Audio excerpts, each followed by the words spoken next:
इतनी रात गए? खैरियत कहाँ रहमत खान? वह औरत और बच्चे के चीखने की आवाज़ें तुम लोगों ने नहीं सुनी? खुदा के लिए चलो, देखते हैं कहीं कोई हादसा तो नहीं हो गया। वह और उसके साथ मौजूद बावर्ची दोनों हैरानी से एक दूसरे का मुंह तकने लगे।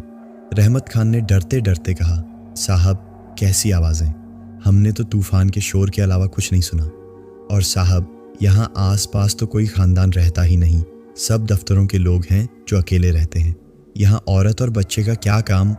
मैं हैरत, बेयकीनी और शर्मिंदगी के मिले जुले तासुरात के साथ उन्हें देखता रह गया। मुझे अपनी समाअत पर पूरा यकीन था। इतनी दिल खराश चीखें भला कोई कैसे नज़रअंदाज कर सकता है? मैं खामोशी से अपने कमरे में वापस आ गया। कमरे में आकर मैंने गीले कपड़े बदले और सोने के लिए बिस्तर की तरफ बढ़ा। जैसे ही मेरी नज़र बिस्तर पर पड़ी, मेरे कदम वहीं ज़मीन में गड़ गए। मुझे साफ नज़र आ रहा था कि कोई मेरे बिस्तर पर मेरा कंबल ओढ़े करवट के बल सो रहा है। कंबल उसके जिस्म पर इस तरह पड़ा था कि उसके शानों का उभार और सर की गोलाई साफ दिखाई दे रही थी। खौफ के मारे मेरा खून रगों में मुंजमद हो गया। मैं एक लम्हा भी वहाँ रुके बगैर फौरन पलटा, बाहर भागा और रहमत खान को दोबारा जगाया। इस बार मेरे चेहरे पर हवाइयाँ उड़ रही थीं। रहमत खान, वह जल्दी मेरे कमरे में चलो, बारिश की वजह से शायद छत टपक रही है, सारा सामान भीग जाएगा। बावर्ची को भी साथ ले आओ, जल्दी करो। मैंने बहाने से उन्हें अपने कमरे में बुलाया। वह दोनों मेरे पीछे पीछे कमरे में दाखिल हुए। मेरी खौफजदा निगाहें लगातार बिस्तर की तरफ थीं। उन्होंने कमरे का कालीन लपेटा। मैंने कांपती आवाज़ में कहा, यह बेड भी ज़रा दीवार के साथ खिसका दो, कहीं पानी ना आ जाए। उन्होंने टॉर्च की रोशनी बिस्तर पर डाली और उसे खिसकाकर दीवार से लगा दिया। बिस्तर बिल्कुल खाली था। मेरा दिल डूबने लगा। मैंने अपनी आंखों से देखा था, लेकिन वहाँ कुछ भी नहीं था। उनके जाने के बाद मैं बिस्तर पर बैठकर सोचने लगा कि अब यहाँ एक पल भी गुजारा मुमकिन नहीं। सुबह होते ही मैं यह जगह छोड़ दूंगा। सुबह मैंने फैसल से बात करने का पक्का इरादा कर लिया। सुबह जब अलार्म बजा तो मैंने नींद में ही करवट ली और मेरे पाँव एक बार फिर एक नरम गर्म वजूद से टकराए। इस बार मैं तैयार था। खौफ से मेरा जिस्म बेजान हो गया, लेकिन मैंने एक झटके से कंबल के अंदर हाथ डाला और उस वजूद को दबोचने की पूरी कोशिश की। वह एक सरसराहट के साथ मेरी गिरफ्त से रेत की तरह फिसल गया। मैंने गुस्से और खौफ से कंबल खींचकर नीचे फेंका। बिस्तर खाली था, लेकिन इस बार मेरी उंगलियों की गिरफ्त में नीले रंग के उसी चमकदार कपड़े का एक छोटा सा टुकड़ा दबा हुआ था। यह उसी मनहूस औरत के लिबास का टुकड़ा था जो उसने सड़क पर पहन रखा था। उस कपड़े ने मेरे तमाम शुभोशुभात को ख़त्म कर दिया था। यह मेरा वहम नहीं था, यह एक भयानक हकीकत थी। मैंने वह कपड़ा और पहले से मौजूद चूड़ियाँ एक लिफाफे में डाली और सीधा दफ्तर पहुंचा। वहां पहुंचते ही मैंने फैसल को बुलाया और उसे एक कोने में ले जाकर शुरू से आखिर तक सब कुछ बता दिया। जब मैंने उसे वह चूड़ियाँ और कपड़े का टुकड़ा दिखाया तो उसका रंग भी फक हो गया। वह बोला, कामरान भाई, ये मामला बहुत संगीन है। हमें फ़ौरन इलाके की जामे मस्जिद के इमाम साहब के पास चलना चाहिए। उस शाम हम इमाम साहब के पास गए। मैंने उन्हें सब कुछ बताया। उन्होंने मुझे तसल्ली दी और कुछ दुआएं पढ़ने को दी। फैसल के इसरार पर मैंने वह रेस्ट हाउस छोड़ने का फ़ैसला कर लिया। हमने मिलकर एक छोटा सा घर किराए पर लिया और मैं वहाँ मुंतकिल हो गया। फैसल ने कहा कि जब तक मेरी फैमिली नहीं आती वह मेरे साथ ही रहेगा। हमें लगा था कि जगह बदलने से सब कुछ ठीक हो जाएगा, लेकिन हम नहीं जानते थे कि मुसीबत ने उस जगह को नहीं, मुझे पकड़ा था। असल इम्तिहान तो अभी शुरू होना था। नए घर में मुंतकिल होकर मुझे लगा जैसे मैंने एक नई ज़िंदगी शुरू की हो। वह एक छोटा सा साफ सुथरा घर था जिसके चारों तरफ खामोशी और सुकून था। पहली रात मैं और फैसल देर तक बातें करते रहे और फिर अपने अपने कमरों में सोने चले गए। मुझे कई दिनों बाद परसुकून नींद आई, लेकिन यह सुकून आरिजी था। आधी रात को मेरी आंख एक मासूम बच्चे के रोने की आवाज़ से खुली। बच्चा लगातार रोए जा रहा था, जैसे वह अपनी माँ को पुकार रहा हो या किसी बात पर जिद कर रहा हो। पहले तो मैंने सोचा कि शायद पड़ोस में कोई फैमिली रहती होगी, लेकिन फिर मेरे जहन में झमाका हुआ, यहाँ तो मीलों तक कोई और घर था ही नहीं। मैं उठकर बैठ गया। मेरा दिल धड़कना शुरू हो गया था। अब बच्चे के रोने के साथ साथ किचन से बर्तनों के खनकने की आवाज़ें भी आ रही थीं, जैसे कोई औरत रात के उस पहर खामोशी से बर्तन धोकर सलीके से रख रही हो। मैंने हिम्मत करके फैसल को जगाया। हम दोनों दबे पांव किचन की तरफ बढ़े। किचन की लाइट जली हुई थी और सिंक गीला था। उस पर पानी के छींटे ऐसे पड़े थे जैसे अभी अभी किसी ने उसे इस्तेमाल किया हो। हम दोनों खौफ से एक दूसरे का चेहरा देखने लगे। माहौल पर एक ऐसी नाकाबिले बयान वहशत तारी थी जो रूह तक को कंपा रही थी। जैसे ही हम वापस जाने के लिए पलटे, किचन का दरवाज़ा एक ज़ोरदार धमाके के साथ खुद ब खुद बंद हो गया। इस आवाज़ पर हमारा मुलाजिम रहमत खान भी अपने कमरे से घबराकर बाहर आ गया। हम तीनों खौफ से बुत बने एक दूसरे को देख रहे थे। अगले दिन हमने इमाम साहब को सारी सूरत हाल बताई। वह हमारे घर तशरीफ़ लाए, पूरे घर का चक्कर लगाया, कुछ दम किया और बोले, बेटा ये कोई आम मामला नहीं है। वह मखलूका इस घर में नहीं बल्कि तुम्हारे वजूद के साथ चिपक गई है। मैं मुकम्मल तौर पर बेबस हो चुका था। उसी शाम रहमत खान ने मुझे बताया, साहब गांव से कुछ दूर एक बहुत पहुंचे हुए बुजुर्ग रहते हैं। लोग उन्हें अकीदत से साईं जी कहते हैं। वह ऐसे मामलात के माहिर हैं। आप कहें तो मैं उनसे बात करूं? मैं तो डूबते को तिनके का सहारा ढूंढ रहा था। मैंने फौरन हामी भर ली। रहमत खान उसी वक्त उन्हें लेने के लिए रवाना हो गया। रात को जब वह वापस आया तो उसके साथ एक बुजुर्ग थे। पतला लंबा जिस्म, कंधों तक आते सफ़ेद बाल और आंखों में एक ऐसी गहराई जैसे वह रूह के अंदर तक देख सकते हों। वह साईं जी थे। मैंने उन्हें शुरू से आखिर तक अपनी पूरी राम कहानी सुनाई। वो सर झुकाए सिगरेट के गहरे कश लगाते हुए सब कुछ सुनते रहे। मेरी बात ख़त्म होने पर उन्होंने एक लंबा कश लिया, धुआं हवा में छोड़ा और सर उठाकर मेरी आंखों में देखते हुए बोले, फिक्र न करो पुत्र, अल्लाह ने चाहा तो इस मुसीबत से निजात मिल जाएगी। वो औरत इसी जगह की है और एक बच्चा भी है उसके साथ, लेकिन वो किसी जगह पर नहीं, वो तो साए की तरह तुम्हारे ही साथ है। फिर उन्होंने मुझसे एक टेप रिकॉर्डर मंगवाया और अजीज़ मियाँ कव्वाल की एक पुरानी कव्वाली की कैसेट चला दी। कमरे में कव्वाली की आवाज़ गूंजने लगी। साईं जी आंखें बंद किए सर धुन रहे थे, जैसे किसी और ही दुनिया में पहुंच गए हों। 10 मिनट बाद उन्होंने कव्वाली बंद करवाई और बोले, वो अभी भी बाहर सहन के दरख्त पर बैठी है। मुझे 3 दिन यहीं क़याम करना होगा, अपना अमल करना होगा, और इस दौरान कोई मेरे कमरे में ना आए, न मुझे तंग करे। वो रात सुकून से गुजर गई, लेकिन अगली रात मेरी ज़िंदगी की वो सबसे भयानक रात थी जिसका तसव्वुर भी आज मेरी रूह को लर्जा देता है। मैं गहरी नींद में था कि अचानक मुझे लगा जैसे मेरे कमरे की खिड़की से बर्फ़ जैसी ठंडी हवा का एक झोंका अंदर आया है। सर्दी इतनी शदीद थी कि मेरा जिस्म ठिठुरने लगा। मैंने उठने की कोशिश की, लेकिन उसी लम्हे मुझे महसूस हुआ जैसे कोई बहुत भारी, नाकाबिले बयान हद तक वज़नी वजूद मेरे ऊपर आकर लेट गया हो। मेरा दम घुटने लगा। वो एक चौड़ा, लजलजाता हुआ और बेशकल वजूद था जो मेरे पूरे जिस्म पर फैला हुआ था। मैं चीखना चाहता था, फैसल को आवाज़ देना चाहता था, लेकिन मेरी आवाज़ मेरे सूखे हलक में ही फंस कर रह गई। उसके बेतहाशा वजन से मेरा जिस्म सुन्न हो रहा था। मेरी हड्डियाँ चटक रही थीं। मुझे अपनी मौत साफ नज़र आ रही थी। मैं बेबसी से हाथ पांव मार रहा था कि अचानक उस सन्नाटे और बेबसी के आलम में बाहर से एक दिलखराश, कान फाड़ देने वाली चीख बुलंद हुई। वो चीख इस वजूद की नहीं थी, बल्कि किसी औरत की थी जो शदीद तकलीफ़ और अजियत में मुब्तला हो। वो चीख सुनते ही मेरे ऊपर मौजूद वो भारी, लजलजाता वजूद बिजली की तेज़ी से हटा। उसी वक़्त कमरे की बत्ती जली और फैसल की आवाज़ आई, कामरान भाई, क्या हुआ? खुदा के लिए उठें। वो मेरे ऊपर झुका हुआ था। मेरा चेहरा पसीने से भीगा और सफ़ेद पड़ चुका था। उसके बाद मुझे कुछ होश नहीं रहा। जब मेरी आँख खुली तो मैं एक मकामी अस्पताल के बिस्तर पर था। मेरे एक हाथ में खून और दूसरे में ग्लूकोज की बोतल लगी थी।